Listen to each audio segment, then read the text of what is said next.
길거리에 피는 풀은 오늘 뭐 할지를 생각하고 살까? 그냥 살까? 그냥 그러면 산에 있는 다람쥐는 그냥 살까? 아침에 눈 뜨자마자 오늘 뭐 해야지? 저 큰 나무 2개 올라갔다가 내려와가 저 큰 바위 2개 건너고 이러고 살까? 아니야, 그냥 살아. 그러니까 그렇게 너무 강박관념을 갖지 말아요. 편안하게 살아.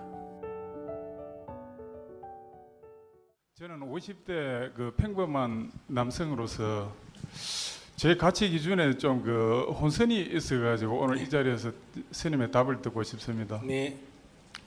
저는 그 세상을 열심히 살면은 제 가치가 올라가는 줄 알았습니다. 그래서 지금 시점에서 되돌아보니까 제가 열심히 살은 거는 그 회사에 도움이 됐고 또 제 그 개인적으로 집에 가보면 마누라하고 애들한테 이 살을 찌운 것 같습니다. 그래서 이 시점에서 제 개인의 인생은 너무 작고 이 보잘것없는 것 같아서 차라리 저도 이 시점에서는 스님이 버렸다라는 생각이 듭니다. 여기에 대해서 좀 그 가치 설정을 좀 스님의 그 좋은 말씀을 듣고 싶습니다.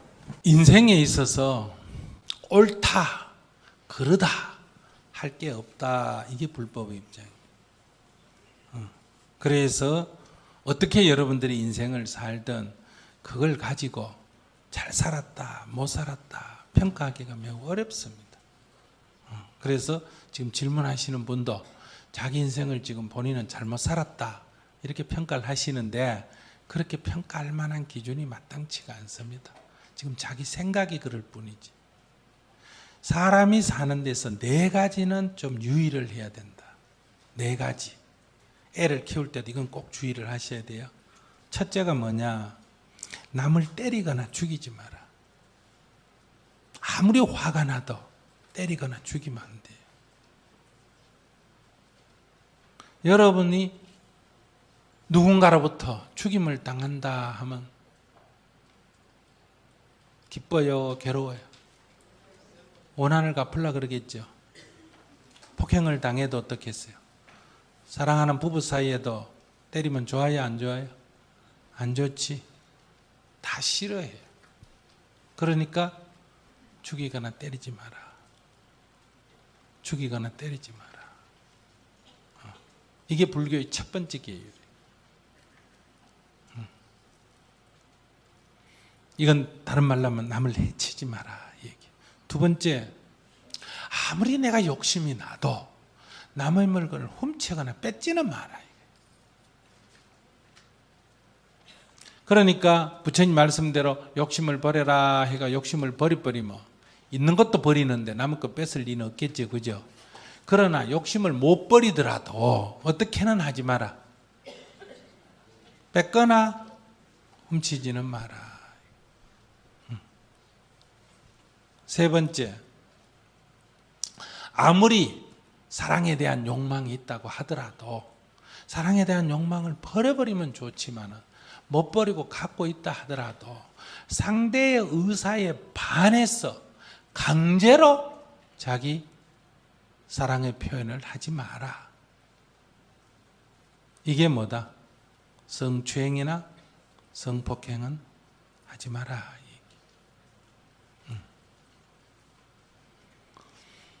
그러니까 두 사람이 만나서 서로 좋아서 서로가 뽀뽀도 하고 포옹을 한다. 문제가 없어요.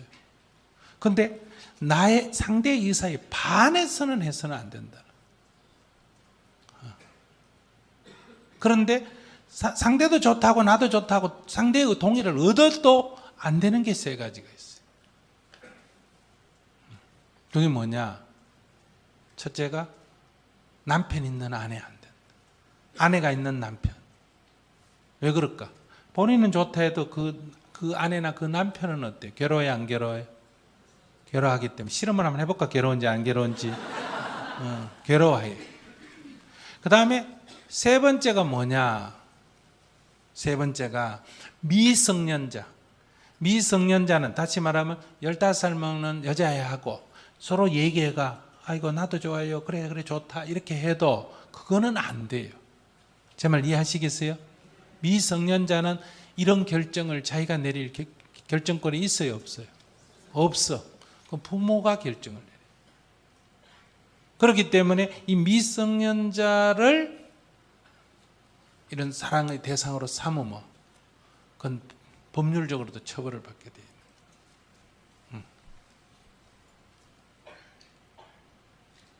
그건 그 부모를 본인은 괜찮다 해도 그 부모를 괴롭힌다. 그래서 성년의 경우에는 동의 없이, 그러나 동의가 있다 하더라도 결혼한 부인이나 아내, 남편은 안 된다. 또 미성년자는 안 된다. 이게 세 번째. 네 번째, 거짓말을 하면 안 된다. 욕설을 하면 안 된다. 첫 번째는 남을 해치면 안 된다. 두 번째는 남을 손해 끼치면 안 된다. 세 번째는 남을 괴롭히면 안 된다. 네 번째는 남을 속이면 안 된다. 이 네 가지를 빼고는 가능하면 인간의 삶은 자율에 맡겨야 돼.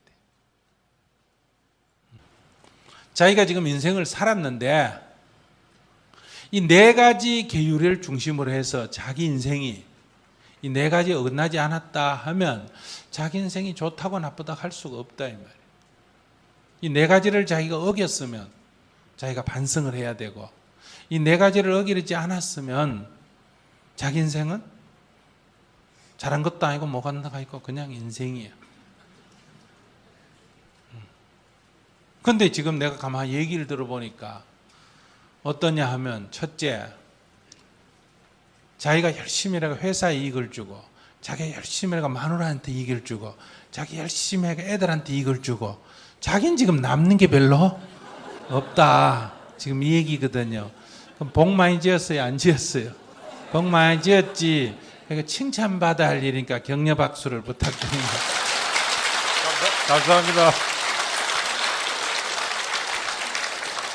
그러니까 이건 복 짓는 일이니까 그걸 억울해 하지 마. 절에 다니면 다 복 지어라 그러잖아. 근데 자기는 지금 가치관이 잘못돼가 내가 마누라한테 덕을 보고, 내가 회사로부터 덕을 보고, 내가 애로부터 덕을 봐야 내가 잘 사는 거구나 이렇게 생각하면 이건 빚진 거예요. 지금 하는 거는 복 짓는 행위거든요. 그러니까 절에 들어가고 머리를 깎아 스님이 돼도 어차피 복을 지어야 돼. 아시겠어요? 그러니까 지금 마누라한테 복 안 짓고 절에 오면 이제 나하고 같이 저 인도 사람한테 가서 복을 지어. 우리 애한테 복 안 짓고 어디가 복 지어야 된다? 저 북한 애한테 가서 복을 지어야 돼. 우리 부모한테 복 안 짓고 이제 어디가 지어야 된다? 노인정에 가서 복 지어야 돼. 그러니까 우리 회사에 복 안 짓고 이제 나라에다 복 지어야 돼. 어차피 어디를 가도 복을 지어야 돼. 그러니까 내가 우리 가정에게만 복 짓지 말고 좀 넓게 우리 가족을 넘어서서 만인에게 복 짓자, 이런 마음이 본인이 있으면 출가에 해당이 됩니다. 아시겠어요? 그런데 아이고 내 거 이거 마누라만 다 빼먹고 이거 회사만 다 빼먹고 나만 손해내, 이거는 출가하고는 거리가 아주 멀다. 그러니까 지금 복 짓는 게 억울하면 출가는 안 되고, 지금 복 짓는 거 이거 갖고 양이 안 차가지고 좀 넓게 내가 복을 지어야 되겠다, 이 집안만 복 지을 게 아니라, 이럴 때 이제 나하고 상의하면 가만 얘기 들어보고 이거 중될 수 있겠구나 이렇게 되는 거예요. 그러니까 지금 자기가 질문하는 방향은 스님의 길과 정반대, 전혀 아니다, 아니올시답니다. 그러니까 지금 스님에 대한 이미지, 이것도 관습이에요. 스님에 대한 이미지를 지금 이런 거에, 이럴 때 스님 되는 게 스님이 되면 좋은 건가, 이런 이미지도 아까 마치 우리 불교가 관습적으로 어쩌고 저쩌고 하는 것처럼 이것도 승려에 대한 잘못된 관습이에요. 자기는 출가에 다시 얘기하지만 해당이 전혀 안 되는 사람이다. 저는 그냥 이대로 살겠습니다. 그러면.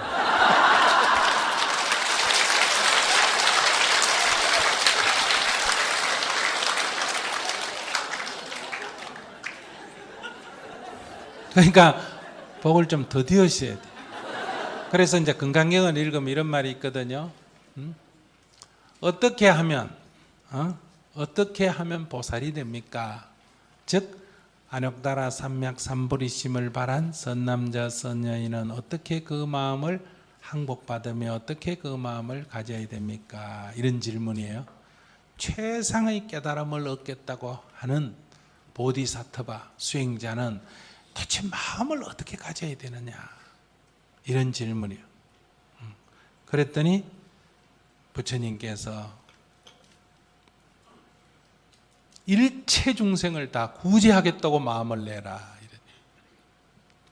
그러니까 어떻게 하면 내 이 무거운 짐을 내려놓을 수 있습니까? 이렇게 물으니까 일체 중생의 무거운 짐을 다 네가 짊어지라, 이런 결론이에요.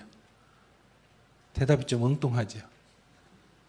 내 짐도 무거워가 내려놓으려고 하니까 도로 뭐하라? 모든 사람의 짐을 다 네가 짊어지라, 이런 얘기예요. 그러니까 내 공덕을 저 마누라하고 자식하고 회사가 다 빼먹는데 어떻게 하냐? 어떻게 하면 내 건 내가 좀 먹을 수 있냐? 이렇게 물으니까 내 마누라 내 회사 것만 짐을 지지 말고 어떻게 해라? 이 일체 중생 거를 다 짊어져요. 앞으로 요것만 먹여 살리지 말고 대한민국 사람, 세계 사람 다 먹여 살리려고 마음을 내야 된다. 그런데 그 다음 또 구절이 묘해요.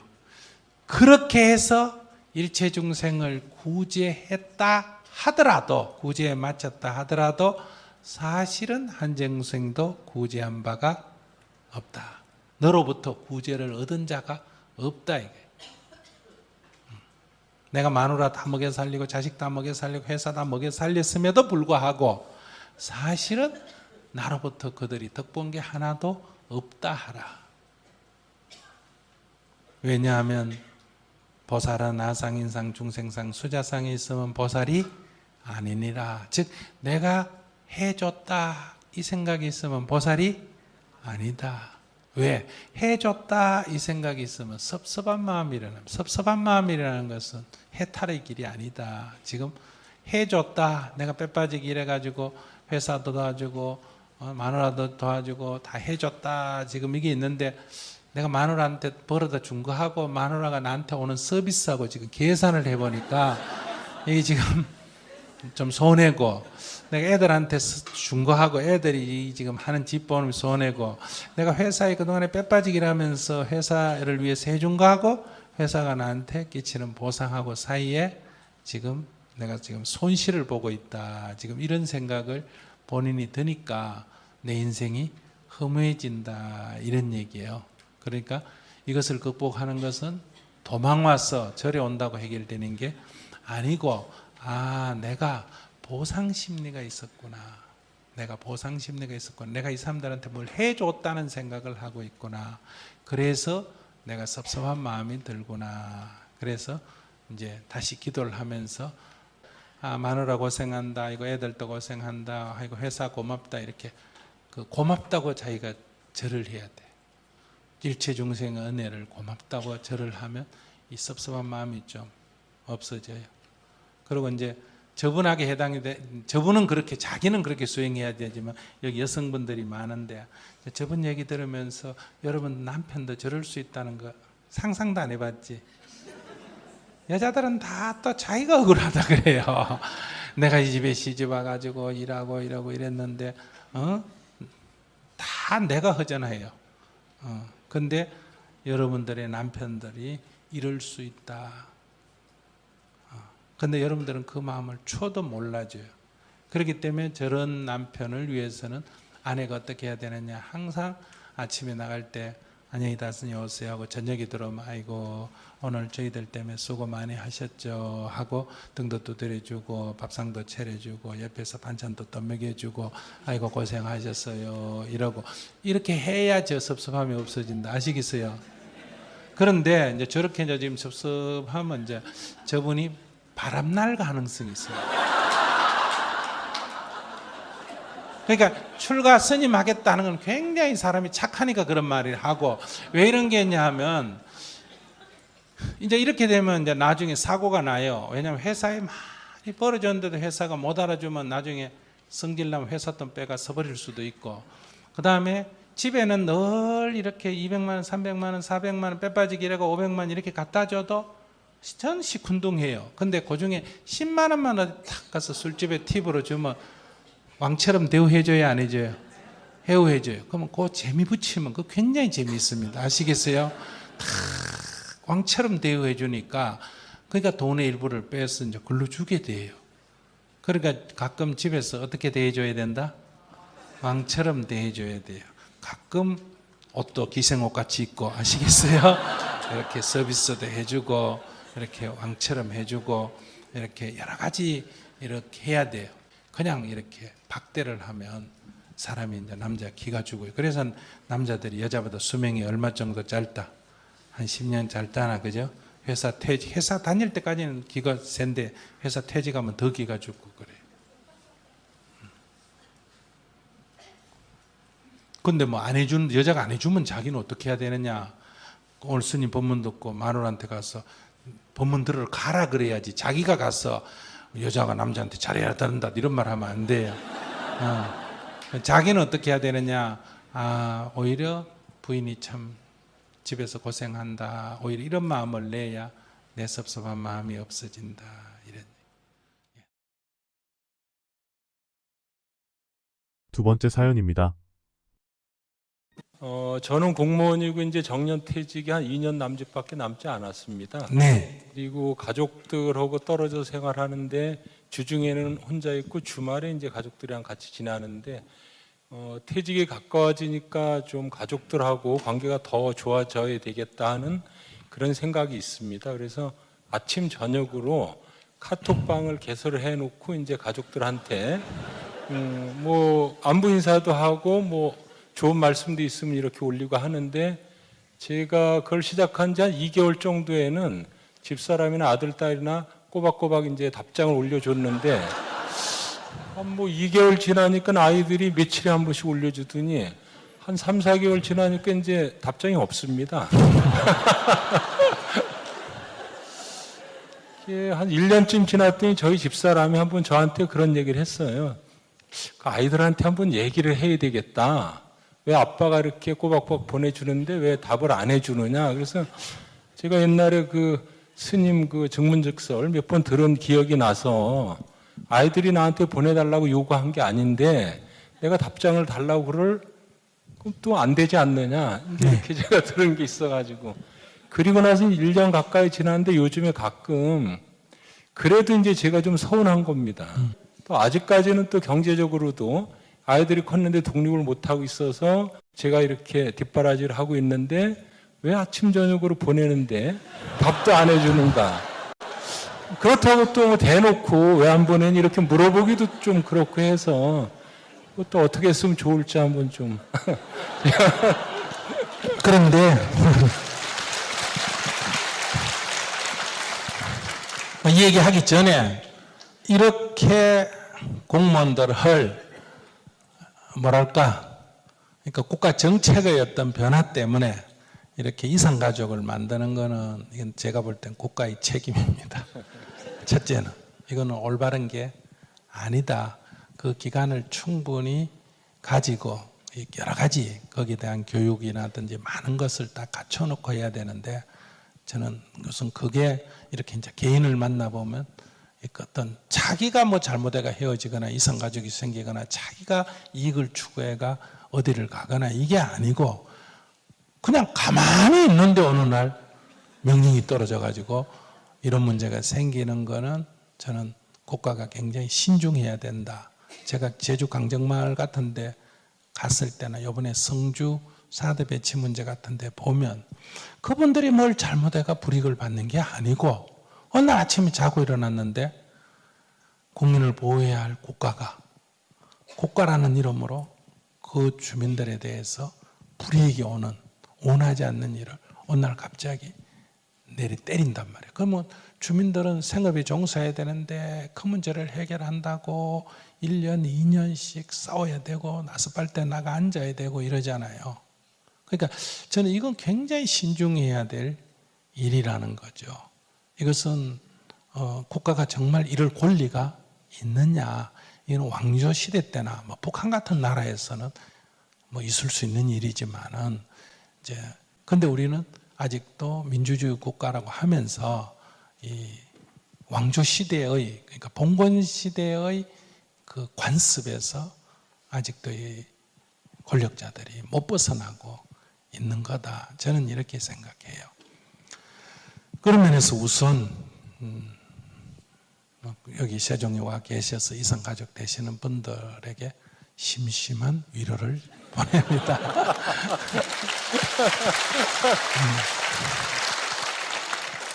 이럴 때 딱 애가 가기 싫으면 사표내라 이렇게 얘기하는 것은 맞지가 않다는 거예요. 그러니까 선택의 여지가 없이 이렇게 오게 됐죠. 제 원칙은 내가 움직인다면 저는 부인이 내려와야 된다고 생각합니다. 부인이 내려와야 된다. 부인은 자식은 두고 자식은 그냥 둬야 돼요.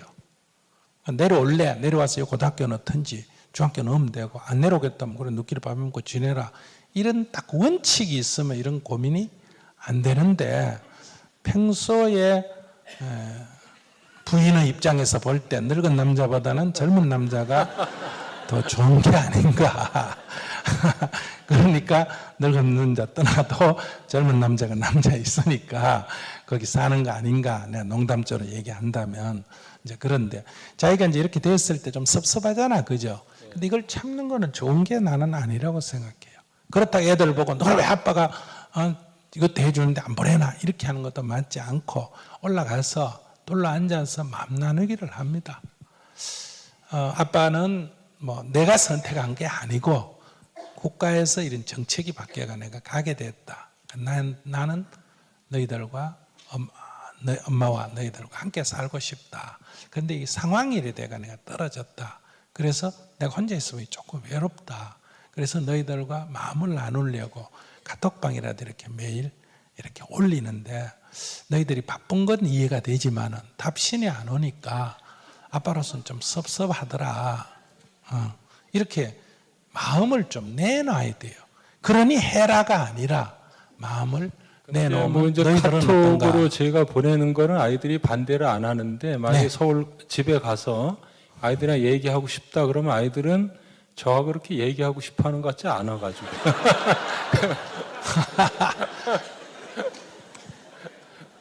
얼마나 권위주의로 살았겠는데. 그러면 이제 두 가지 길이에요. 그래도 20살 미치면 부모로서의 의무가 있기 때문에 그냥 그건 어쩔 수가 없어요. 그건 내가 낳은 죄이기 때문에 키워야 되는데 만약에 20살이 넘었다 그러면 자기도 대응을 하면 돼요. 그러니까 다음 달 용돈을 끊어버리면 돼요. 그러면 카톡이 올 거 아니에요. 아빠 왜 용돈 안 보내줘? 그럼 나도 답이 없는 거예요. 그러면 답이 없는 거예요. 그럼 3번, 4번 오면 그럼 내가 이제 거기에는 답을 하지 말고 내 답을 보내는 거예요. 아시겠어요? 내 카톡을 보내는 거예요. 그럼 애들이 답이 오면 그 다음에 나도 돈을 보내면 되는 거예요. 그래서 그날 한 달에 내가 10번을 보냈다. 그런데 답이 50% 왔다. 그러면 딱 용돈을 50% 보내고 100% 왔다. 그러면 100% 보내고 안 왔다. 그러면 안 보내고 그러고 거기에 대해서 항의를 해도 아무 대답을 안 하는 거예요. 일체 거기 변명 같은 걸 하지 마는 거예요. 그러니까 아빠 왜 용돈 안 보내? 그래도 아무 대답이 없는 거예요. 그렇게 하는 게 좋아요. 그런데 애들하고는 어떤 경우에도 화를 내는 건 좋지 않습니다. 어리든 크든. 왜냐하면 이 윗사람과 아랫사람 사이에 아랫사람은 윗사람에게 할 수 있는 대응책이 제한되어 있습니다. 근데 윗사람은 아랫사람에게 할 수 있는 여러 가지 대책이 여러 개 선택 여지가 있거든요. 그래서 굳이 그거를 화를 내가 하는 거는 화를 낸다는 건 둘이가 동급이라는 얘기예요. 싸운다는 건 급수가 같다는 얘기거든. 근데 부모가 자식하고 급수로 같이 하면 안 되잖아요. 급수가 높아야지. 그렇기 때문에 용돈을 안 보내주는 것도 자기 권리에 속하는 거예요. 그거를 알겠습니다. 잘못된다 이러지 말고 그렇게 현명하게 하려면 내가 그렇게 생각하면 다음부터 용돈을 딱 안 보내는 거예요. 그럼 저쪽에서 왜 안 보냈니? 이래도 아무 대답을 하지 말고 나는 그때 네가 내 이 답에 안 해주니까 나도 용돈을 안 보낸다. 이러면 보복이잖아요. 그래 안 그래요? 그럼 부모가 자식한테 복수를 하면 돼요 안 돼요? 이건 안 돼요. 아무 대답을 안 하는 거예요. 일체 거기에 대해서는 가타부타 말을 안 하고, 그러고 이제 아이들이 마음 나누기, 아빠 좀 봅시다 이런 마음 나누기를 하면서, 아빠가 용돈을 안 보내주는데 우리 좀 섭섭해요 이러면, 나는 카톡 보냈는데 너가 말을 안 해서 좀 섭섭하더라 이래야지, 네가 그러니까 나도 그런다 이렇게는 절대로 얘기하면 안 됩니다. 부모 자식 간에. 이거는 바깥에서도 가능하면 안 해야 될 일이기 때문에. 그래서 이렇게 이제 교육을, 이거 교육이에요. 약간 그런, 내가 좀 뭐 애하고 이렇게 해야 되는데 안 해요. 이제 성인이기 때문에, 20살이 넘었기 때문에 이거 사회 교육이란 말이에요. 그러니까 응당한 너도 대가를 지불해야 된다. 그러니까 부모 거를 공짜로 생각하면 안 되는 거거든요. 그러니까 그것이 물질로 보상하든지 다른 걸로 보상하든지 해야 되는 거예요. 그리고 이제 뭐 내가 카톡을 보냈는데 답이 오면 나도 그만큼 돈을 보내고, 이렇게 하면 애들하고 마음 안 상하고 또 해결할 수 있고, 맘 나누게 해서 자기들이 내놓으면 나도 그만큼 내놓고, 이렇게 아무 얘기도 안 하고 웃으면서, 그 뭐 집에 갔는데 애들이 뭐라고 그래도 딴 얘기를 해야 돼요. 이게 이제 선의 가장 중요한 거거든요. 부처님이 예를 든다, 뭐 어떤 사람이 너 왜 구걸하니? 이러면 나는 이래 구걸할 수밖에 없다 이런 얘기 안 해요. 너 화내니? 이러면 니는 왜 화내노? 이렇게 말대꾸를 안 해요. 화제를 바꿔요. 그러니까 아빠 왜 용돈 안 보냈어? 이러면 학교 잘 다니나? 이렇게.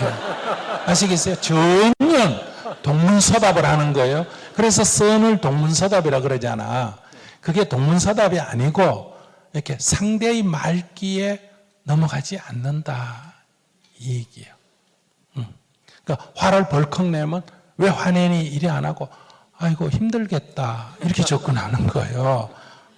그러니까 부모라면 그 정도 여유를 갖고 자기가, 괘씸하면 이게 안 됩니다. 금방 내가 말려들어요. 확 튀어나온단 말이에요. 너가 지금 1년 동안에 이렇게 이제 나오면, 아버지가 꽁한 사람이구나. 우리 그것 좀 안 보냈다고 그걸 딱 마음에 심고 가지고 있다가 결국은 나오구나. 이런 존재가 되면 권위가 없어지잖아. 그죠? 그래서 전혀 엉뚱짓을 하는 거예요. 그러면서 이렇게 교육을 시킬 수가 있죠.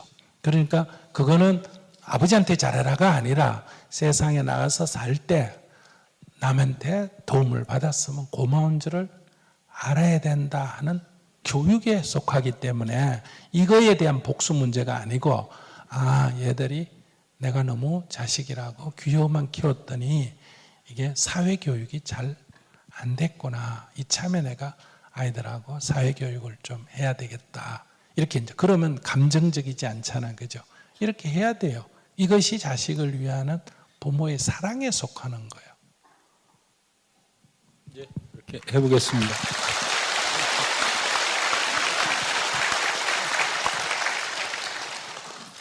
세 번째 사연입니다.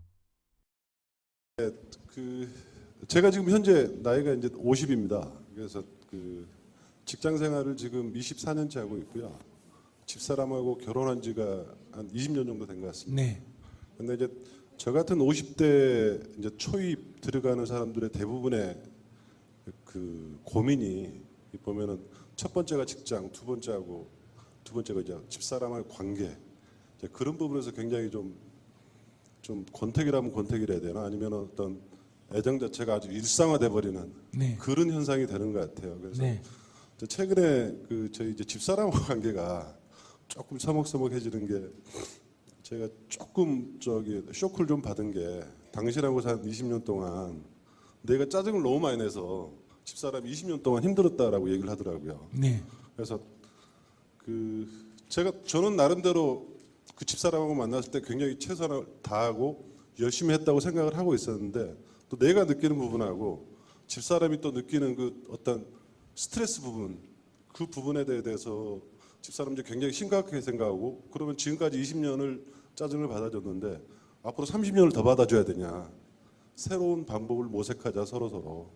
그래서 그 부분에 대해서 지금 협의를 하고 있는데, 뭐 여러 가지 뭐 별거도 생각을 해보고요.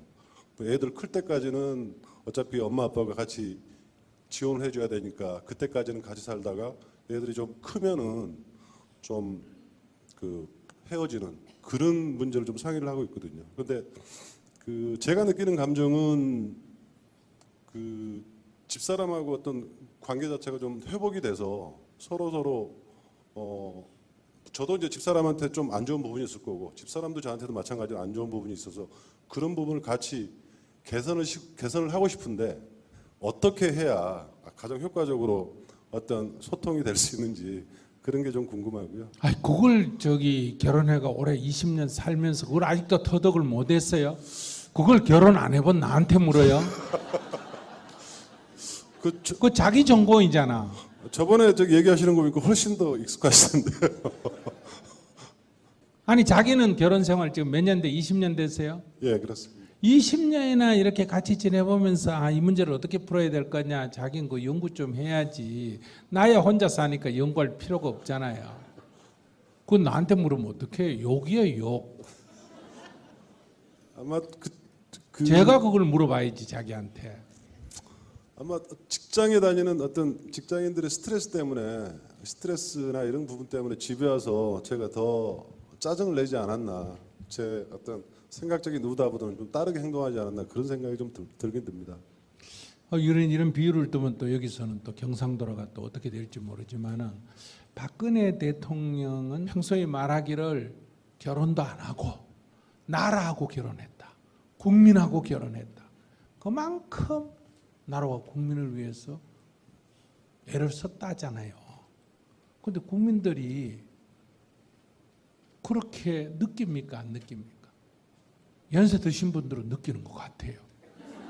그런데 젊은 사람들은 아무도 그렇게 안 느껴요. 그러니까 국민하고 결혼하는 거 우리는 원하지 않는다. 남자하고 해라 이거예요. 그러니까 그분은 우리를 위한다고 하는데 우리가 그걸 못 알아준다고 지금 너무너무 억울해한다 이 말이에요. 그럼 그분에 비해서 자기는 아내한테 열심히 한다고 하는데 아내가 당신 짜증이 너무 많다, 좀 별것도 생각해보자 하니까 자기가 지금 굉장히 억울할 텐데, 그러니까 내가 당신을 위해서 일을 했다 이 생각이 사실은 위험합니다. 그냥 내가 좋아서 대통령을 했다 그렇게 생각하면 국민이 못 알아줘도 내 좋아서 했으니까 억울하지 않을 텐데, 나는 당신들을 위해서 결혼도 안 하고 했는데 그걸 못 알아주고 거기다가 탄핵까지 하니까 이건 음모라고 하는 거예요. 그러니까 국민의 93%가 음모에 휩쓸렸다 이런 얘기예요. 나는 아무리 생각해도 내가 음모에 휩쓸린 것 같지는 않는데 왜 내가 이 예를 듣냐 하면 우리는 자꾸 남을 위해서 한다 이렇게 생각하니까 상대가 내 이 정성을 알아줬으면 하는데 그걸 못 알아주니까 이제 억울하고 이제 분하고 자꾸 이렇게 된단 말이에요. 특히 여러분들이 자녀들을 위해서 굉장히 희생을 한다고 생각하기 때문에 나중에 자식이 못 알아주면 어때요? 내 네 키운다고 얼마나 고생했는데 이렇게 해서 원망이 생긴단 말이에요. 근데 자식한테 물어보면 누구 낳아라 그랬나? 이렇게 얘기해요. 죽어 둘이 좋아가지고 희덕볕덕 하다가 생긴 거지. 뭐 나를 낳으려고 뭐 했나? 지 좋아가 키웠지. 이런 얘기 들으면 막 속이 타잖아요. 근데 내 좋아서 너를 낳았고 내 좋아서 너를 키웠다 이렇게 생각하면 그런 얘기 하더라도 그래 네 말 맞다. 내가 너 키우는 재미를 봤더니 그 재미값 내놔라고 네가 나한테 덤디구나 이렇게 생각하면 그 아무렇지 않게 넘길 수가 있는데, 남을 위해서 했다 이게 굉장히 위험한 생각이다. 그래서 주로 착한 사람이 행복하지가 못해요. 착한 사람은 항상 자기가 희생한다고 생각해요. 여기 지금 여성분 중에 특히 연세 드신 이런 여성분들은 자기가 평생 시집와가 남편을 위해서 가정을 위해서 희생하고 헌신했다 이렇게 생각하니까 그걸 몰라주니까 대부분 다 이 화가 많아요. 그래서 이 화병이라는 게 걸린단 말이에요. 그런 것처럼 자기도 자기는 직장 다니면서 가정을 위해서 열심히 한 것 같은데 아내가 몰라주니까 지금 좀 스트레스를 받는 것 같은데, 자기가 직장에 가서 스트레스 받은 건 자기 문제잖아. 네, 그렇습니다. 직장에 가서 스트레스 받은 걸 왜 집에 와서 풀어? 아내한테 물어봐. 아내도 집에서 밥하고 설거지하고 뭐 한다고 스트레스 엄청 받아가지고 남편한테 풀고 싶다 이렇게 생각하는데, 남편은 너가 뭐 돈을 버나 네가 직장 생활을 하나 네가 뭐가 괴롭노? 네가 스트레스 받을 게 뭐 있노? 남자는 이렇게 생각해요. 근데 아내는 집에서 저거 맨날 밖에 나가고, 아시겠어요? 맨날 술 먹고 친구하고 돌아다니고, 나는 하루 종일 집에 갇혀 있는데, 애들이나 돌보고 있는데, 주말 되면 집에 갇혀 있는 나 좀 태워가지고 드라이브도 좀 시켜주고 주말에 밥도 좀 사주고 이렇게 좀 하면 안 되나? 이렇게 생각하는데, 남편은 5일간 죽으라고 일을 했는데 주말엔 집에서 좀 텔레보고 좀 누워 있으면 안 되나? 이래 서로 다르다 이 말이에요. 그러니까 자기는 자꾸 자기 한 것만 생각을 한다. 그런 것처럼 부인이 볼 때는 자기가 집에 와서 짜증 잘 내고 조금 하면 신경질 내고 이러는데, 지금까지는 봐줘서 애들도 있고 또 돈도 벌어 그러면 오니까, 이제 뭐 애도 크고, 그러니까 이거 내가 이거 앞으로 20년 받았는데 30년을 또 이 스트레스를 더 받아야 되나? 그러니까 이제 나도 좀 행복하게 살아봐야 되겠다. 별걸 하든지 뭘 좀 하자. 이제 이런 문제를 제기할 수가 있어요. 일본에도 이런 문제가 굉장히 유명합니다. 일본에는 여성들이 참다가 언제 이혼 신청을 하는지 알아요? 남편이 퇴직금 받는 날 딱 이혼 신청해가 절반을 가져간다. 그때까지 참았다가. 요즘은 이제 어떤 풍속이 있느냐? 이혼이 아니고 조론을 한다. 조론이란 건 뭐냐 그러면, 이혼은 완전히 헤어지는 거고, 조론은, 결혼은 그냥 두고, 왜냐하면 이혼하려면 재산 분할해야지 뭐 여러 가지 복잡하니까, 그래서 뭐 남자는 자기 고향에 뭐 전원생활 하고 싶으면 귀농하고 싶으면 귀농하고, 근데 주로 남자들은 귀농하고 싶었는데 여자들은 촌에 가면 고생이에요. 일이 너무 많아. 그러니까 도시에서 문화생활하고 싶어 한다고. 그러면 각자 자기 취향과 간섭하지 말고, 사람 만나고 이런 거 무슨 뭐 꼭 바람을 피운다는 게 아니라, 사람을 만나는 이런 거 좀 자유롭게 친구들도 만나고 이래야 되는데, 막 계속 그 여자 누구냐고 따지지, 그 남자 누구냐고 따지지. 그러니까 이 나이 들어가지고 내가 이런 간섭까지 받고 살아야 되나? 그러니까 우리가 그 상호 간섭하지 말자. 이런데 이 풍속이 요즘 많이 일어나는데, 여기에 대해서 사회적 비판도 있어요. 그게 뭐냐 하면, 그렇게 두 집 살림 하려면 좀 먹고 살만해야 돼요? 어려워야 돼요? 그게 먹고 살만한 중상층 이상의 가정에서, 즉 부유층에서 할 수 있는 짓이지, 그게 가난한 사람들이 어떻게 가능한 얘기냐, 이런 이제 비판이 제기되고 있습니다만은, 바로 사람들은, 이 여성들이 옛날처럼 그냥 남자한테 숙이고 그냥 이렇게 사는 시대가 지났어요. 요즘 그 개그도 못 봤어요. 이사 갈 때는 강아지 안고 조수석에 먼저 앉아 있다, 그런 얘기 들어봤죠? 그러니까 그런 얘기가 나올 만큼 요즘 여성들은 그런 스트레스를 받고 계속 살려는 생각이 없다 이 말이에요.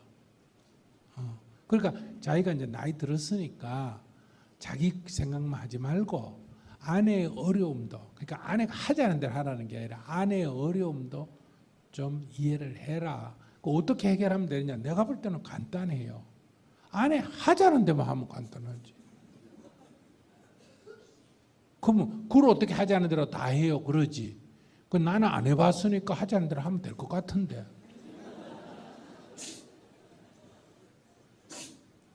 그러니까 아내한테 어떻게 하면 되겠나? 그럼 네 하자는 대로 할게. 이래가지고 짜증 내지 마라. 그러면 짜증 안 낼게. 그리고 짜증을 내면 미안하다 이러면 되잖아요. 짜증을 안 내는 게 아니라 나도 모르게 짜증이 나니까 어떡해요. 니 또 짜증 낸다 이러면 죄송합니다. 이렇게 얘기하면 되고, 뭐 밥을 해주면 설거지라도 하고 밥할 동안에 방 청소라도 하고 이렇게 서로 돕고 지내면 새삼스럽게 뭐 꼭 아내도 이혼을 하든지 별거를 해가지고 혼자 살고 싶어 하겠어요. 이게 협박하는 거예요. 아시겠어요? 정신 좀 차리라고.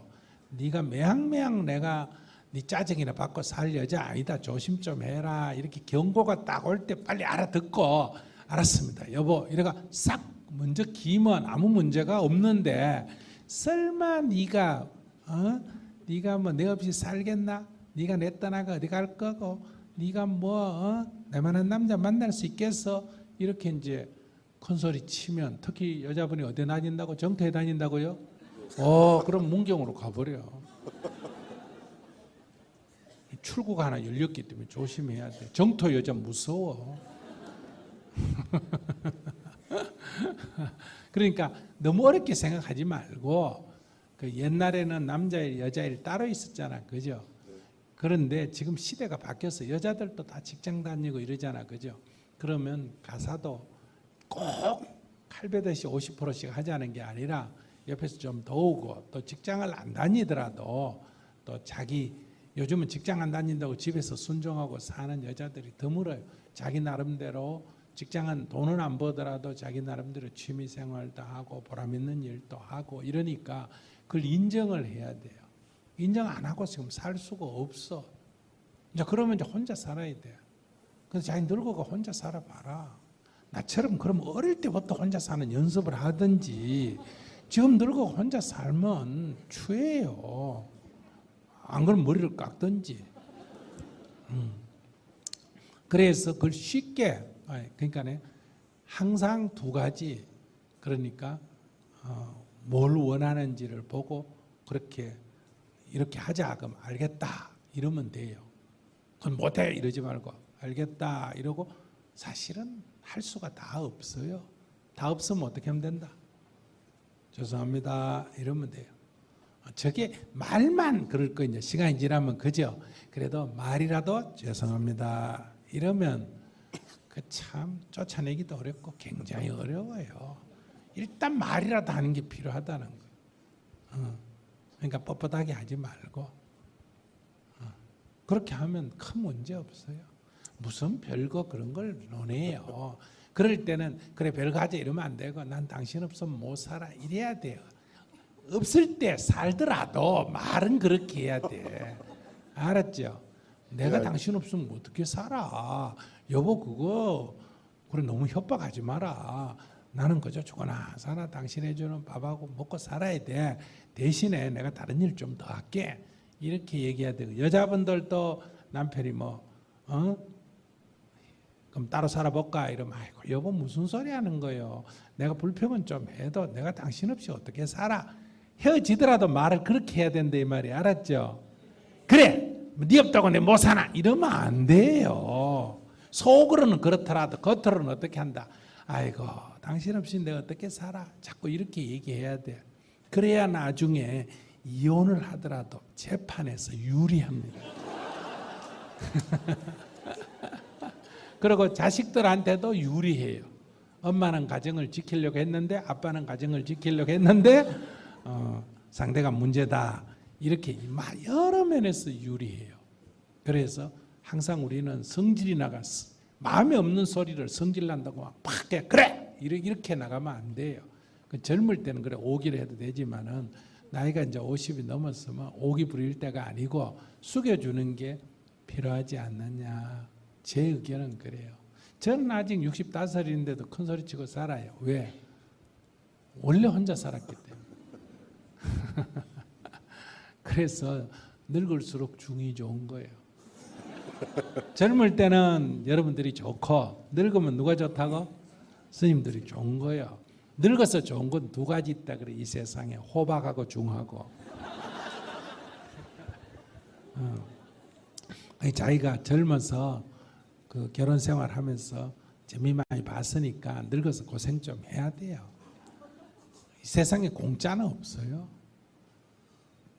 알겠습니다. 인정하고 저기 같이 잘 협력해서 잘 따르도록 하겠습니다. 협력 같은 소리 하지 말고 순종하고 살겠습니다. 이렇게 얘기해야지. 알겠습니다. 감사합니다.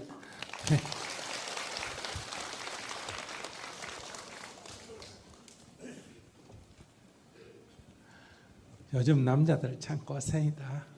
내가 말은 이래 줘도 고생인 건 알아요. 요즘 여자들이 세요. 한국 여자들이 원래. 내가 이 외국에 가서 한국 여자들이 미국 남자하고 살거나 유럽 남자하고 사는데 가보면 하나같이 남자는 착하고 여자들은 세요. 그러니까 한국 남자만 이렇게 딱 쥐고 사는 게 아니고 확 쥐고 사더라고 한국 여자들이 대부분 다. 근데 여기 이제 안 그런 사람 여자분들이 가끔 있다면 그건 바보라서 그래요. 그러니까 좀 숙이고 사는 게 필요하다 이런 조언을 좀 드립니다. 남자분들 여기 좀 계시는데 이해하셨어요? 목에 힘주고 살면 안 돼요. 그럼 늙어서 외로워요. 아이들한테도 맨날 큰 소리 치고 살면 존경은 하는데 좋아는 안 해요. 그러면 늙으면 어떠냐? 아버지한테 와서 다녀왔습니다. 이렇게 절망 꾹꾹하고는 어디 가버린다? 어머니한테 가버려요. 거기 가서 막 지금 놀아요. 그래 아버지가 자기도 끼려고 그래요. 오면 또 다 도망가 버려요. 왜냐하면 좋아해야 되는데 어릴 때부터 엄격하게 하기 때문에 좋은 감정은 없다는 거예요. 그러니까 이게 옛날처럼 무조건 엄격하고 막 목에 힘주고 이러면 안 돼요. 네 번째 사연입니다. 제가 나이가 이제 50대를 접어들어 보니까 일단 제일 중요한 게 이제 앞만 보고 달리다 보니까 이제 건강도 걱정되고 또 불안하고 그리고 또 스트레스도 많이 받고 내 나름대로는 열심히 산다고 생각하는데도 그런 마음가짐만으로 이제 앞으로 그 미래의 삶에 대한 좀 불안한 그런 게 있기 때문에 미래가 어떻게 네. 될 것 같아서 불안해요. 그러니까 자신감을 자꾸 잃어버리고요. 왜 자신감을 잃어버려? 뭐가? 그런 생각이 자꾸 들어요. 아니 예. 돈이 지금 잘 안 벌리는 거예요? 예, 그런 것도 있고 너무 많이 벌리다 보니까 이제 거기에 따른 스트레스 그리고 또 그건 줄이면 되잖아요. 죽는 게 그리 쉽지는 않지 않습니까? 아니 줄이면 된다. 그러니까 많이 벌렸다고 하니까 그 많이 벌렸기 때문에 스트레스를 받는다 하니까 그럼 줄이면 된다 이 말이야. 네. 그래, 그거는 제가 스님 말씀이 맞는데 또 생각보다 줄이는 자체도 마음먹은 대로 안 되니까. 그러면 이제 과보를 받지 뭐 저기 성질 맘대로 안 돼서 과보 받듯이 자기도 이제 사업적으로 과보를 받는 거예요. 그러니까 이제 이 생각을 바꿔야 되는 게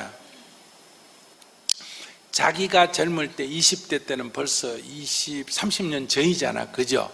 그때는 우리나라 경제가 막 거의 10%씩 성장할 때예요. 그리고 자기가 30대 될 때는 한 7%씩 성장할 때고 자기가 40대 될 때는 5% 성장할 때다 이 말이에요.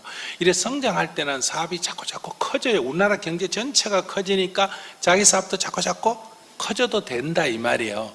그리고 여러분들이 올라가면서 자꾸 승진도 하고 월급도 많아지고 이런데 지금 우리나라 경제는 성장률이 2%대를 초과하는 것은 불가능합니다. 어떤 대통령이 들어와가 어떤 짓을 해도 몇 프로 이상은 불가능하다고? 2% 이상은. 지금 그게 우리나라 현실이다 이 말이에요. 이게 뭐 사회가 잘못돼서 이런 게 아니고 그만큼 어느 정도의 단계에 오르게 되면 더 이상 그런 성장은 안 이루어져. 그러니까 유럽이 다 이렇게 일본도 그렇고 전부 제로 성장이야. 1, 2% 성장. 이제 우리도 이제 그런 단계에 들은 거예요. 우리는 조금 너무 빨리 들었어. 이게 국민소득이 1인당 국민소득이 한 3만 불 넘어가가지고 4만 불, 5만 불 요 사이에서 주로 이런 현상이 일어나는데 우린 이게 아직 3만 불도 못 넘기고 어때요? 이미 이렇게 들어버렸단 말이에요. 그러니까 인구 구성부터 이제 아이들은 작고 적어지고 노인 인구가 많아진다는 것은 생산 인구는 적어지고 소비 인구가 많아지고, 그러니까 복지 지출은 많아지고 이렇게 돼 있다 이 말이에요. 사회 구성 자체가. 그 다음에 또 자꾸 고학력이 되다 보니까 이게 인건비가 자꾸 높아졌단 말이에요. 그러니까 이제 중소기업 같은 거는 우리나라에서 어떤 걸 해가지고 이게 원가를 맞추기 어렵게 됐단 말이에요. 왜? 중국에서 막 저임금, 우리보다 저임금이 막 엄청나게 생산을 해가 오니까, 그러니까 우리가 그동안에 가져있던 이런 일단 생필품 이런 것이 다 뺏기게 돼서 아주 재벌이 하는 아주 높은 기술만 경쟁력이 있고, 그럼 나머지는 경쟁력이 없어져 버렸단 말이에요.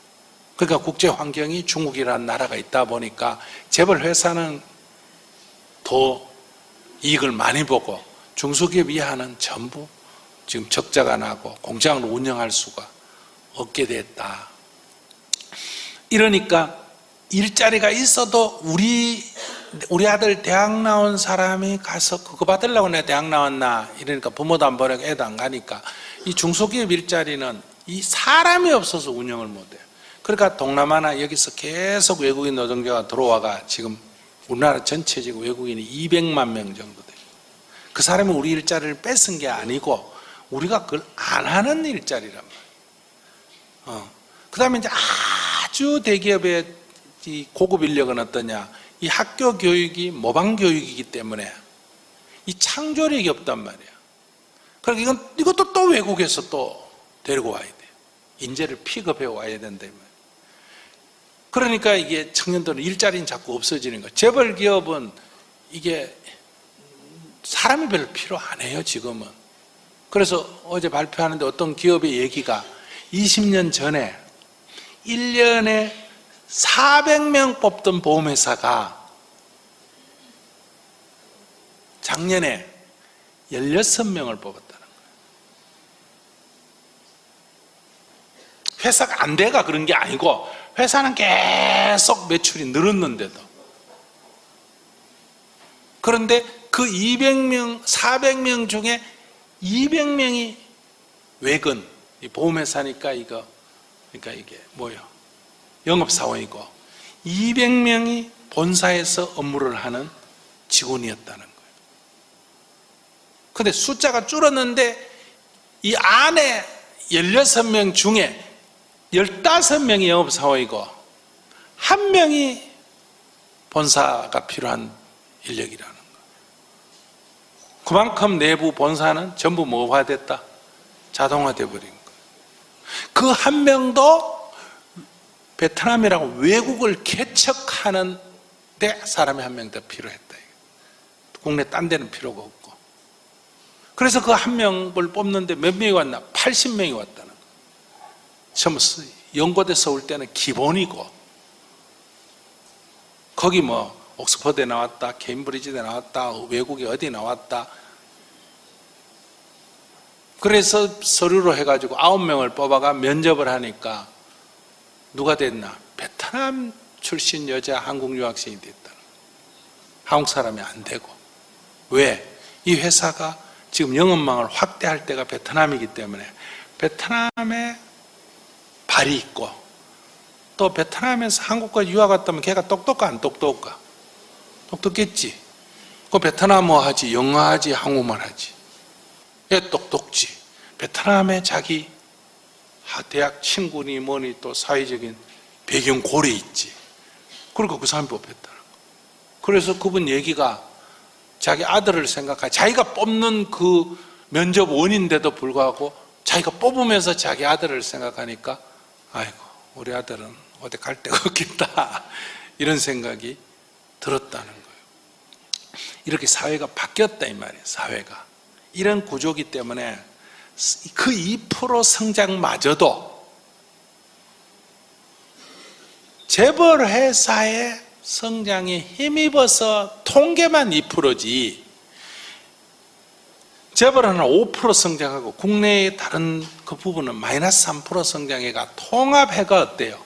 2% 성장이 이렇게 숫자만 2% 성장이지 국내에 있는 우리의 일상생활이나 중소기업의 사업은 계속 마이너스로 지금 가고 있어. 그러니까 자기가 하고 있는, 자기가 무슨 삼성이나 현대나 이런 게 아니면 자기가 하고 있는 일이 10명 중에 9명은 계속 줄게 돼 있어. 너는 사람은 한두 명밖에 없어. 그 요행을 이제 자꾸 찾아. 그 한두 명은 뭐냐면 어떤 새로운 사업 틈바구니 이런 게 있어서 그래. 그러니까 자기가 여기서 계속 현재 갖고 있는 걸 계속 유지하겠다 그러면 말아먹을 수밖에 없어. 그 줄여야 돼.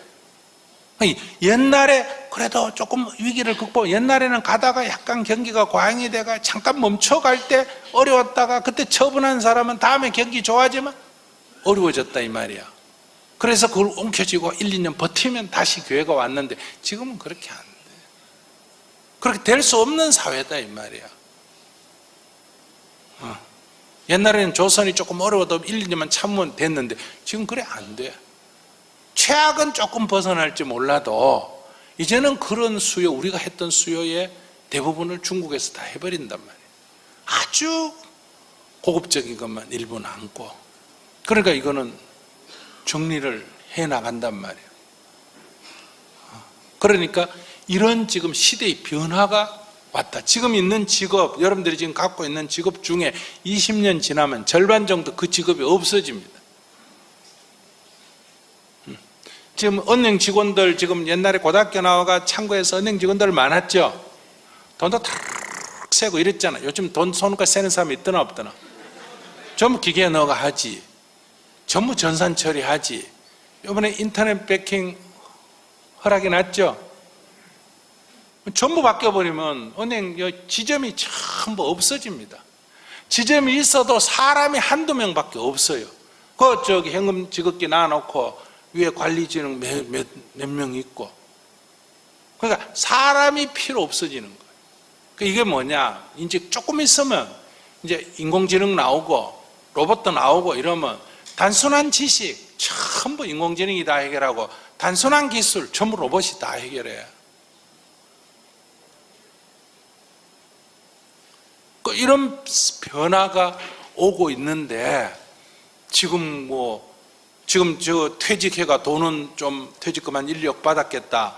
그냥 놀고는 까먹기 어렵겠다. 그래가 뭐 통닭집 내고 뭐 내고 하니까 이 과잉, 우리나라 전체에 이런 소비를 위한 이런 가게가 예를 들면 100만 개가 필요하다. 근데 지금 150만 개 열어놨단 말이에요. 그러니까 니도 안 되고 나도 안 되고 다 망하는 거예요. 그러니까 여러분들 한번 보세요. 어떤 빌딩에 한 가게가 옛날처럼 막 10년씩 20년씩 합디까 요즘 계속 바뀝니까? 계속 바뀌어. 우리가 밖에서 보면 계속 장사하는 것 같은데 들어온 사람 또 인테리어 또 5천만 들어가 하고 또 갖다 까먹고 나가면 또 뒤에서 한번 들어가 또 하고 그래서 중산층이 자꾸 몰락해가 저소득층으로 자꾸 떨어지는 거예요. 그러면 국가재정은 그걸 또 복지 차원에서 보호해야 되니까 복지비가 계속 늘어나고 그러니까 기술 투자 같은 거 하기가 어려워지는 이 시대의 지금 변화가 있어. 그래서 사업을 지금 특별한 아이디어, 그러니까 새로운 사업 이런 게 아니고 기존에 하고 있는 사업은 가능하면 확대하지 말고 장사가 좀 되면 감사합니다 하고 확대하지 말아야지. 그걸 좀 된다고 늘리고 이러면 오히려 위험해져. 그리고 자기가 좀 지금까지 해왔더라도 잘 살펴가 이거 보고 이것이 시간이 흐르면 축소될 영역이구나. 그럼 뭐 해야 된다? 줄여야 돼. 무슨 말인지 이해하시겠어요? 자꾸 조금씩 줄어. 그거를 옛날 생각하고 붙들고 있으면 자꾸 불안해지고 이렇게 초조해지고 그렇게 돼. 변화를 받아들이고 그래서 좀 정리하고 나이도 이제 50대 넘어가면 이제 조금 일을 좀 전에는 노동자를 직원을 10명 데리고 이랬다면 직원도 좀 줄이고 사업도 좀 줄이고 관리 부담도 줄이고 자기도 악착같이 하는 건 이제 그만하고 이제 있는 것 같고 조금 여유도 가지고 현상 유지하다가 앞으로는 조금씩 가면서 더 줄이고 이렇게 해서 이제 있는 돈 갖고 쓰고 자식 물려주려고 이렇게 악쓰지 말고 그래 봐야 자기 재산 많이 넘겨줘 봐야 형제들 간에 뭐밖에 안 된다? 자, 분쟁밖에 안 돼요. 그래서 그 분쟁을 없애려면 재산은 다 스님한테 줘야 되는 거예요. 그러면 스님은 그걸 갖다가 굶어 죽는 사람 도와주고 병든 사람 치료해주고 이렇게 할 수 있잖아. 여러분들은 가지고 있어봐야 그 자식들 사이에 원수 만드는 것밖에 안 된다 이 말이야. 그러니까 근데 또 스님도 주기 싫다. 그러면 자기가 섣버리는 게 제일이요. 제 말 이해하시겠어요? 그래도 하나도 없으면 또 이게 명이 80살까지 산다고 계획하고 없앴는데 90살 살면 또 골치 아프니까. 그래서 자식들에게 내 먹을 것을 놔두지, 자식 주려고 놔놓은 게 아니라 내 먹을 거를 놔놓고 계산을 했는데 내가 먼저 조금 일찍 죽어가지고 남는 게 있으면 그거 갖고 지금 나눠 쓰는 거는 상관하지 말고 마음을 이렇게 먹고 그다음에 많이 노후를 위해서 준비하고 그럴 필요가 없는 게 앞으로 우리가 가면서 복지 혜택이 늘어날까 줄어들까? 우리가 좀 너무 작아 지금. 그러나 시간이 지나면 어떤 정부가 들어서든지 어떤 정부가 좀 더하고 덜할 뿐이지 갈수록 늘어날 수밖에 없어. 전 세계 추산이니까. 그렇기 때문에 노후를 너무 걱정할 필요가 없어. 그냥 뭐 연금 나오면 그거 갖고 밥만 먹고 살면 된다 이렇게 생각하면 불안할 게. 옛날에는 늙어서 돈 없으면 굶어 죽지만 요즘은 굶어 죽으면 자기 걱정 안 하고 공무원이 더 걱정이에요. 굶어 죽는 사람 동네 산에 생겼다면 공무원 책임이란 말이야. 돈 없으면 병원비도 안 내도 돼. 그 불안할 이유가 없어 요즘 같은 세상에. 그 내가 병들어가 누워있으면 막 옆 공무원이 더 복지부에 있는 복지관계에 일하는 공무원 그거 내버려 뒀다가 난리 나는 거예요. 신문에 때리고 막 당장 뭐가지요. 그러니까 그 사람들이 걱정하는 건 이해가 되는데 내가 뭐 때문에 걱정하는. 근데 그래 계속 욕심을 내면 이제 옛날에는 욕심을 내도 채워졌지만 앞으로는 욕심을 내면 채워질 수가 없어. 그래서 첫째 악착같이 살 필요도 없다. 게으르고 농땡이 치고 이렇게 하라는 뜻이 아니라 그래 악착같이 막 죽기 살기로 그렇게 할 필요가 이제 없다. 자기 그렇게 해가 우리 그동안에 우리나라 성장도 하고 많이 했는데 지금 우리나라가 그렇게 한다고 될 시대가 아니야. 그 학생 공부도 그렇게 하지 말, 하기 싫은 거 억지로 하지 말아잖아. 그래서 좀 조정하고 이렇게 해서 이렇게 하고 뭐 늙어가 그 뭐 정부가 알아서 하겠지 뭐. 이렇게 마음을 분하게 뭐 불안할 일이 뭐가 있겠어. 근데 기본적으로 그런 관점이 안 잡히기 때문에 자꾸 불안해지는 거예요. 아무리 불안 안 하려고 절에 가서 기도할 때뿐이지 집에 오면 또 불안한 거예요.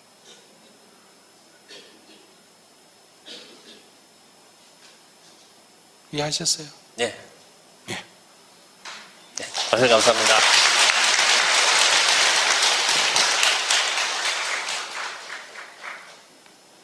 지금 저뿐만 아니라 우리 전체가 지금 생각을 바꿔야 됩니다. 지금 우리 자랄 때의 시대하고 상황이 바뀌었어요. 근데 계속 그 생각, 거기 습관이 들어 그 생각하고 살기 때문에 여러분들이 지금 힘드는 거예요. 대한민국 살만한 나라인데 문제도 물론 있지만은 살만한 나라인데 여러분들이 지금 옛날 생각에 젖어 있기 때문에 지금 굉장히 지금 살기 어려운 나라가 돼 있다 이 말이에요. 그렇게 안 돼요. 그러니까 퇴직금 딱 타면 그거 갖고 사업 벌리지 마세요. 무슨 말인지 아시겠죠? 이미 벌써 사업이 과잉, 지금 계속 망해가게 돼 있어요. 이미 100개, 100만 개 필요한데 150만 개 있는 수준인데 그거 또 붙여가 어떡하려고? 그런데 지금도 그러면 서당이 필요합니까? 안 합니까? 지금도 서당, 한문 배우는 서당이 필요해야 안 해요? 필요하지. 옛날 거라고 다 없어지는 게 아니에요. 아시겠어요? 지금도 수제비국집 필요해야 안 해요? 필요해. 그런 것처럼 옛날 거라고 다 필요 없는 게 아니라 양이 줄 뿐이지 필요는 한 거예요. 그러면 내가 갖는 그런 지금 하고 있는 일은 성장 산업은 아니기 때문에 늘리면 안 되지만은 더 옛날 그 맛을 내거든 옛날 취향을 가진 소수의 사람이 있기 때문에 거기에 맞게끔 정리를 해야 된다. 그럼 성장산업, 식당을 성장산업 하려면 어떻게 해야 될까? 이제 예를 들면 동남아 같은 데 가서 내야 돼. 그럼 그 사람들이 한류 때문에 한국 음식 먹어보겠다는 사람 너나 주나? 너니까 거기 늘겠지.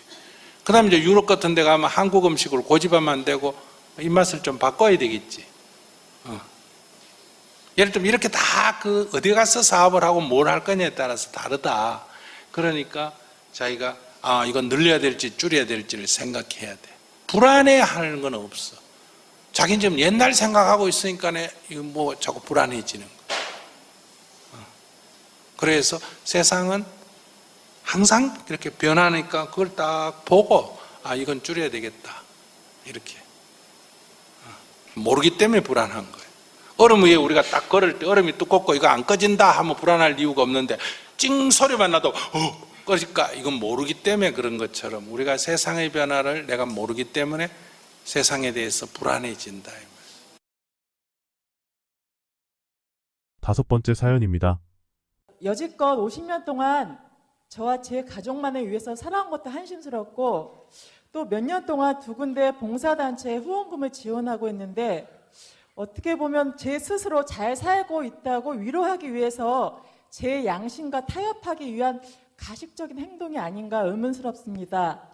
가까운 예로 어쩌다 이렇게 밥을 많이 먹을 때가 있는데요. 50년 동안 음식을 그렇게 먹었는데 제 양도 모르고 제가 많이 먹었다는 거에 대해서 되게 한심스럽고 제 행동 하나하나가 다 한심스러운데 어떻게 하면 스스로에게 좀 이렇게 믿음을 가지고 생활할 수 있을지. 다른 사람들 같은 경우에는 자기가 잘못해도 내가 왜 잘못을 할 수밖에 없었는지 변명을 하는데 저는 제가 조금 잘못하면 너무나 자학이 돼서 어떨 때는 밤을 꼬박 새울 때도 있습니다. 네네, 알았어요. 자, 제가 마이크 들고 계세요. 네. 자기는 자기가 딴 사람보다 월등하게 잘난 인간이다, 별종이다 이런 생각해요. 평범한 인간이다 이런 생각이에요. 평범한데 좀 잘 살려고 노력은 하고 아니 자기가 잘난 존재냐 평범한 존재? 평범한 존재죠, 스님. 정말 그래요? 네. 잘난 게 하나도 없죠. 근데 자기는 말은 그래도 속으로는 자기는 이 세상에서 제일 잘난 존재. 그 잘났다는 생각 때문에 자기 수준 높이는 자기 수준을 이 탭을 높이만 하다면 자기는 지금 자기 존재가 천정만큼 돼야 된다 이렇게 생각하고 있어. 그러다 보니 늘 탭을 만한 이게 불만인 거야. 자기가 너무 잘났다고 생각하기 때문에 이게 불만이야. 자기는 평범한 사람이고 보통 사람이라는 걸 알아야 돼. 네. 자기가 평범한 사람이고 보통 사람이면 그래 그 수준이면 잘하고 있는 수준이야. 근데 여기 물어봐라. 가식적이라도 정기적으로 2군데 도네이션 하는 사람 있으면 손 들어봐라. 여기 있는 인간들은 가식적으로도 그래 할 줄 몰라.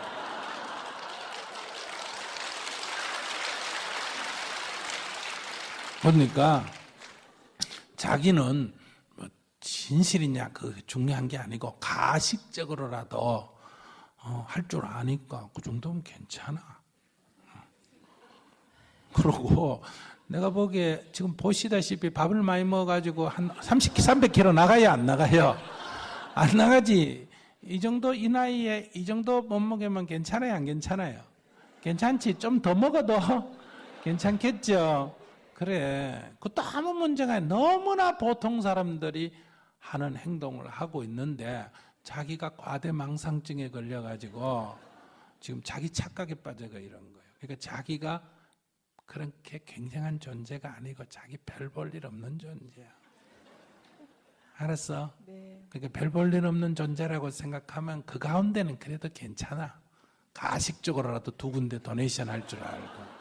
그럼 스님 앞으로 제 행동에 대해서 그냥 너 잘하고 있어 이렇게 항상 주문을 외워요. 뭐 잘한 게 있노? 그냥 살아 그냥. 잘하는 것도 아니고 그렇다고 특별히 못한 것도 아니고 남을 때리거나 죽이고 그런 적 없지? 네. 남의 물건을 뺏거나 훔친 적이 있어요 없어요? 없습니다. 없어. 딴 남자나 이런 걸 갖다가 강제로 성추행하거나 성폭행한 적이 있어 없어? 없지? 힘이 닿아서 못해요. 사기치고 그런 적 있어 없어? 없습니다. 술 먹고 완전히 떡이 되도록 주정을 하고 그런 적 있어 없어? 딱 한 번 있어요. 한 번 있었어. 그래. 그러면 그 5가지 빼고는 자유롭게 살아도 돼. 아무 문제가 없어. 그냥 살고 싶은 대로 살면 돼. 요 5가지는 남한테 피해를 주는데 그러면 나중에 자기한테 큰 과보가 돌아오기 때문에 이거는 쥐약 먹는 거와 같아. 그래서 요 5가지 빼고는 그냥 살면 돼. 그러니까 착한데 너무 강박관념을 가질 필요가 없어. 그냥 좋은 일도 하고 싶으면 막 하기 싫으면 안 하고 그래야지. 뭘 해야 된다 이런 강박관념 갖지 말아요. 근데 저는 항상 아침에 딱 눈에 뜨면 오늘은 내가 무엇을 해야 되고 뭘 해야만 한다. 항상 그런 그냥 하루를 허비하면은 제 자신에 대해서 너무 인생을 그게 그러니까 자기를 너무 높게 평가하기 때문에 그래. 길거리에 피는 풀은 오늘 뭐 할지를 생각하고 살까 그냥 살까? 그냥 그러면 산에 있는 다람쥐는 그냥 살까? 아침에 눈 뜨자마자 오늘 뭐 해야지? 저 큰 나무 2개 올라갔다가 내려와가 저 큰 바위 2개 건너고 이러고 살까? 아니야. 그냥 살아. 그러니까 그렇게 너무 강박관념을 갖지 말아요. 편안하게 살아. 감사합니다, 스님.